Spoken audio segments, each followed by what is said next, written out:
What's going on, guys, and welcome back to the channel. Today I have a pretty cool video for you guys because it's going to be my first time that I ride in the brand new C8 Corvette. Oh yeah, and it's about to hit me. So here it is.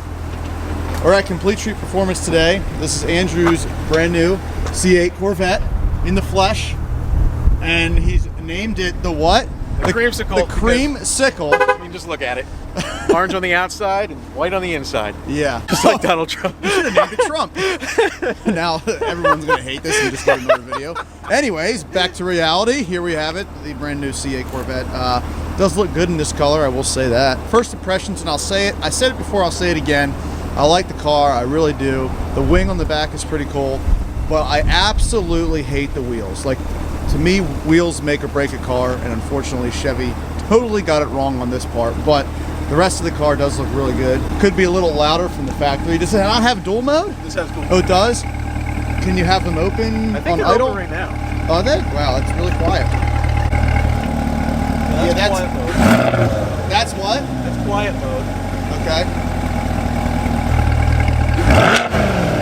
Okay, so on idle, it just got a little deeper, but on the rev, it was a little louder, so okay. All right, well, this is the high wing. I definitely like that better than the factory wing. I guess they have no wing, a factory wing, or what is it? No wing, a regular wing, and then the high wing? Yeah. Okay. The wing is the ZL, or the Z51 wing. Z51 package, yeah, okay. So, we do have some trunk space in here. That's pretty cool. The engine's in the back! Is it supposed to be there? I think. Or was this one made wrong, maybe? I don't know. Oh, no, there's some weird things going on in today's day and age. Yeah, I see you got the carbon fiber, like, trim package or whatever. Yeah, and the engine lights or whatever. Oh, okay. Yeah, this is the engine appearance package. So these brakes in the back, what's going on here? This is the parking brake. All the brakes are electronic now, so it's like they're drive or brake by wire. That's what they call it. Oh my God. The brake pedal's an electronic pedal, and so it's really. And you're not afraid of that failing? Oh yeah, I am terrified of that, but I guess it's been tested, like the throttle bodies and shit. And I think that it keeps the brake line separate, so if one goes down, the other one might still work. This is your parking brake. Is this still a cable or not? It sounds like it's a cable. The electronic ones on the C7 are still cable. They use a motor to like tighten the cable, but I don't know about this. But that's what it sounds like when you apply it. It has that sound. So they had to put a second caliper per se on there. Pop the trunk, I guess. Is this called the trunk now, or is this still called the hood? It has two trunks. I don't know what you call a front hood on a car that has no engine in the front. So here we go.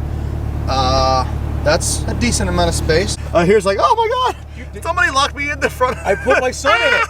Did you see the video of me putting my son in it? No, I didn't. Oh man, you have to check it out. It's on the channel. It didn't get many views, but it was awesome. Then under here, the hydraulics for the front lift are in it as well. Because I have the front lift where it'll raise the front up like 2 inches. Okay, so that's an option too? Yeah, let me. Factory? I think all of this has to be closed. Yeah, so this is the cool thing. Like all I do is press this one button in here with the door closed. We found that it needs the door closed. And the front will. Oh yeah. Put it down now. Oh yeah, look at that. Just the front, right? Just the front. All right, well, I think we've walked around enough here. Is there a thing under here, I guess? You got to push. Yep. Oh, I see. Oh, look at that. Alrighty, so getting a C8 Corvette for the first time. Yeah, I know, I'm late to the party, but I've been working a lot, so I haven't been getting out to see these cars or do anything with these cars. Or you are completely shut off from the driver. It's like you're a passenger, and that's all you are, and you are not connected to the driver anyway. Yeah, that's exactly what I wanted you to feel. It's like being on a sidecar with a motorcycle. Yeah. Ooh, orange seatbelts to match the orange car. Mm-hmm. Is that an option? It is an option. Ooh. Cool. Pretty comfortable. What seats are these now? These are the GT2 seats. This is interesting here. All these buttons just down the line. Yeah, it's funny because like you think, wow, this is stupid. You're like, wow, why would you do this right here? And then like it keeps it clean, and you're like hardly ever using this right here, and here's like your heated seat. You got the cooled seats, and they actually work, which is awesome. Now they want the driver to be able to access all the important things. So the driver doesn't have to go like this. Yeah, right. You don't want the driver so to be like, the driver's easy up here. All the stuff's easy to get to. yeah. Everything's made for the driver. The steering wheel has like this weird kind of shape up here, and it looks different in pictures. It's like, wow, that looks stupid. When you're sitting in it, you're like, wow, I can see everything, which is really awesome. On the cluster. I see everything under there. Well, you owned a C7 before this, so like, does it feel different driving it though?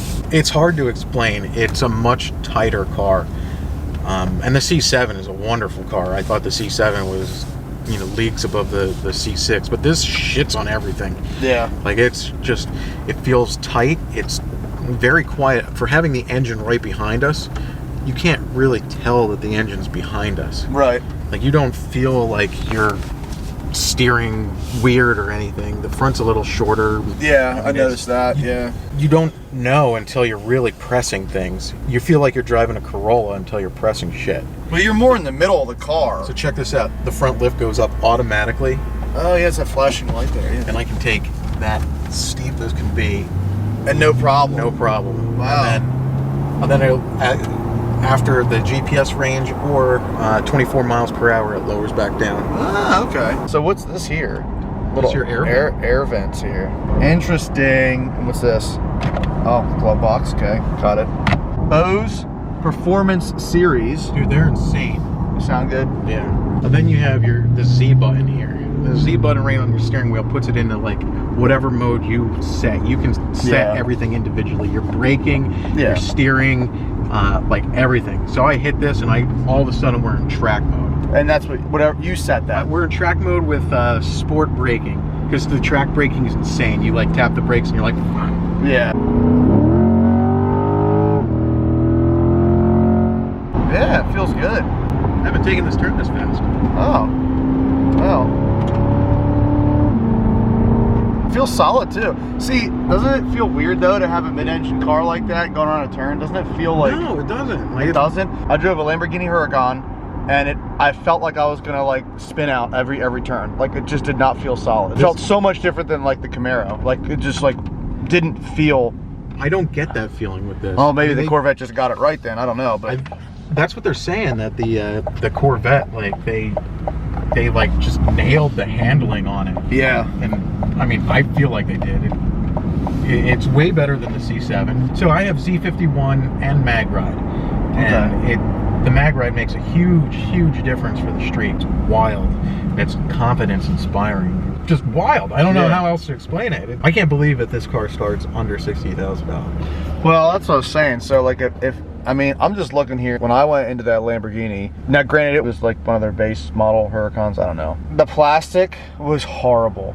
Like, absolutely horrible. Like, just everything that you touched, like, it was like, I don't even know how to explain it. It just felt cheap. I never understood. I was like, I'm in a Lamborghini right now, and when I drove the car, like, sure, it accelerates fast, it was smooth, but the thing about it was, anytime going on a turn, it felt like it was always like walking, like the car. It just didn't feel tight. Oh, so you're changing your screen right there. This should be launch control.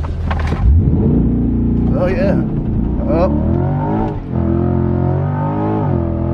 Yeah, it does hook up pretty good with the factory tires like that, yeah. So do you ever control it with the paddles, or you just let the transmission do the shit? The transmission do it. It's like, I mean, the paddles are like immediate, which is different, because like in previous generations, having the torque converter and stuff, it wasn't like that. It's like, yeah, it's how it should be, right? It's 100% immediate. Yeah. One of the cool things, you just pull both of these, it's an instant neutral. Oh, pull them again? You see how it pulled out of like drive? Oh, yeah, so the D is now like just shadowed. And then let it go, and then the D comes back. Yeah, okay. Any speed. Anytime, any speed. Like, if you just want to rev at somebody, like going down, just boop. It's nice. The interior's nicely done. It's not cheap at all. No, it's not. You know? It's not. Like, it's. I don't know how anybody can talk bad about any GM interiors now, because like they've completely proven that they don't make cheap interiors. And the fact that I could get into a Lamborghini and think it looks cheap and feels cheap, and I was comparing it to my Camaro.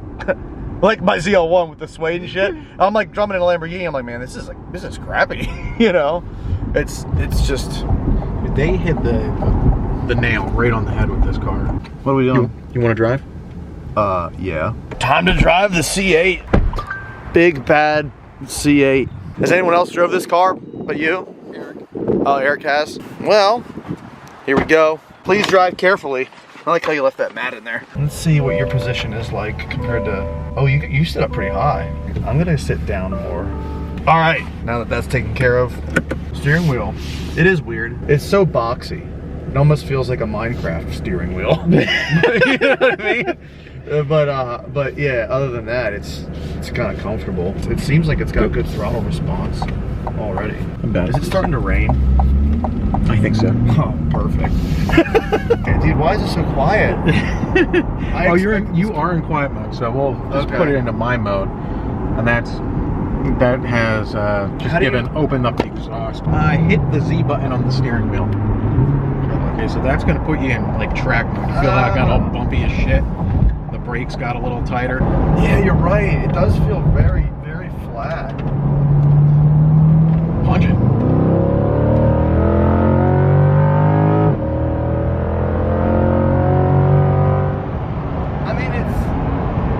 It's quick. Press the Z button. Fast. Yeah, I mean it's only 450 rear wheel horsepower. It's not like we're not like. Well, in the passenger seat when you did the launch control, that felt fast. Yeah, under 60, it's really fast. I mean, they go 0 to 60 on the street in under 3 seconds. Yeah, up top it kind of like dies off. Yeah, why is that?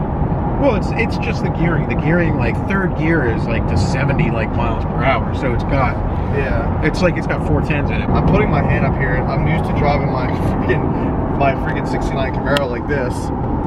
You're a thug, old school badass. Yeah. And now you gotta drive a supercar like this. Yeah, it's teaching you how to drive so the airbags don't deploy and blow your hand off. Make it right. Yeah. What kind of airbags?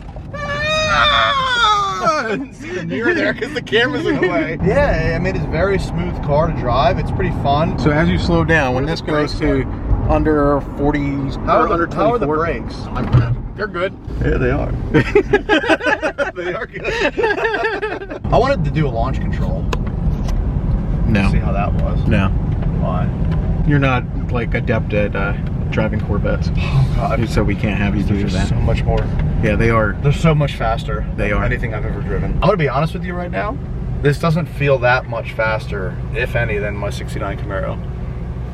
Bring your '69 Camaro out here. Now maybe from a dig because you got launch control. Put it in park before you drive into something. Can't you turn it off and it'll go from park automatically? Yeah.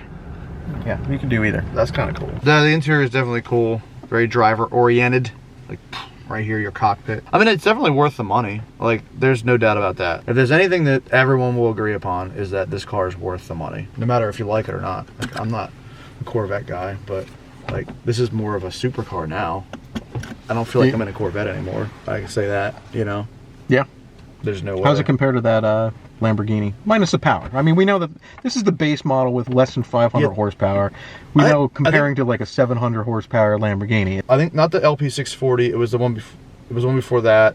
It was like the 5 something. I'm not big into it, but either way, it was 500 some horsepower. At the point where this thing starts to die off, the Lamborghini kept going because of the aerodynamics, I think, and just everything about the car. But that's just what I felt like when I drove that car. I was like, wow, we're doing 150 already. You know, that's how it was. Where this was, I was like, well, we're not even doing 100.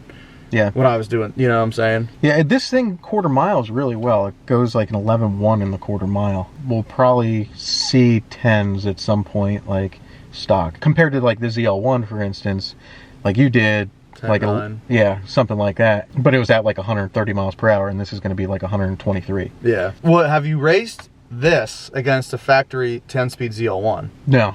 That would be a good race, I feel. Yeah, no. Especially with the 10-speed high end. Yeah, we'd have to go from a dig to keep it fair. From a roll, the 10-speed kills it.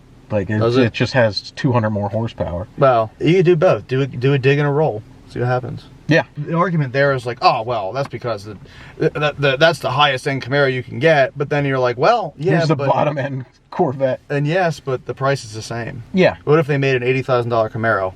You know what I'm saying? Like, or a $90,000 Camaro, it'd be like retarded, right? It'd be like a race car. Yeah, no, So you figure you do price point, the Camaro is matching the Corvette. yeah, You know what I mean? See, I like to compare based on like the engines that are in it. So like for instance, like when I compare the ZL1 to the Corvette, I compare it to a Z06 because LT4 with LT4. And like if I compare a Camaro SS, I'm comparing it to the base model, the Stingray, because LT1 to LT1. Like it's like in between. Like there's got to be an in between thing, and maybe we'll see that with the Camaro as it goes forward if they don't just stop production. I think the Camaro's done. Yeah. I'm telling you, and honestly, I had a source like a year or two ago from a lady that worked in GM, and she told me that they're going to basically be making the new age muscle car, which is an electric car, and they're going to stop the Camaro name and name it something different. We're going to call it a Hummer. Yeah. So that says to me that the 6th gen Camaro is the last gen Camaro. And if it's not the last gen, I just feel like it is, because like Al Oppenheiser moved from the Camaro team to the electric car division team and helped to do the Hummer. And if he's leaving Camaro and going and doing that, he's going to take that muscle car, sports car design and go to the electric side and design that car, and the Camaro is just going to stop. And it should. They shouldn't make an electric Camaro. That's just putting the name to shame. Like, you might as well just go out on a win, because the 6th gen was a great car. If they do an electric one, it can't be like, hey, here, you're getting gas mileage and we're using the Camaro name. It's got to be a sports car. So would you buy an electric Corvette? Yeah. That's just not doing its justice. This car is, because this is what it originally was supposed to be, is a mid-engine car, Corvette, right? This is doing the Corvette name Zora justice. was supposed to, yeah. But giving a Corvette an electric engine or giving a Camaro an electric engine isn't doing the car the justice at all. No. I feel. So that's why I think they're going to make a new age muscle car, which, hey, remember the E-Copo? They teased us with the E-Copo and said they could make a 9-second freaking electric car, and they did it down the drag strip. So what do you think's next? They teased the shock yellow or shock green or whatever. It's in there. They teased that color at Camaro Fest in 2019, if you remember. Yeah. Or 2018. And they came out with it in 2019. Before that, they teased Krypton Green, and then they came out with it. They get reactions to people, and they ask you what they think, and then if most people like it, they end up coming out with it. And that's exactly what I think what they did with the E-Copo.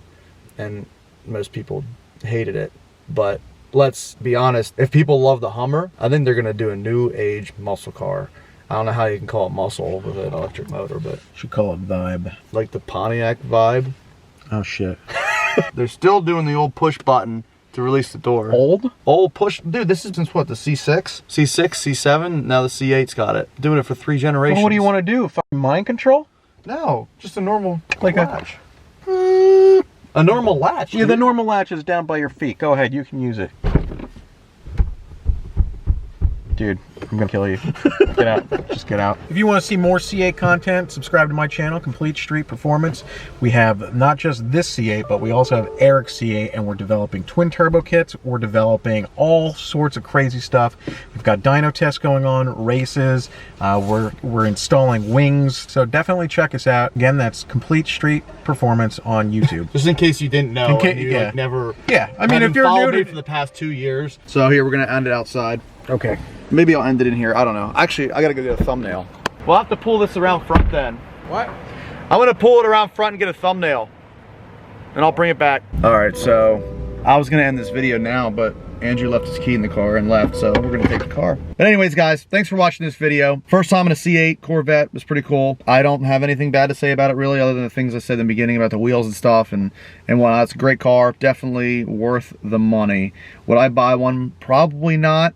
I guess if I had extra money laying around, maybe just to have one and just have fun with it, but I'm just not a Corvette guy, never have been. Still a great car though. I like my 1st gen Camaro. It's awesome. It's definitely a one-of-a-kind car. I also like my 5th gen race car that I'm building. Andrew's come back to take his car, so I'm gonna head out here. Thanks for watching this video, guys. I hope you enjoyed it. Make sure you hit that subscribe button if you're watching me for the first time, and as always, have a great day.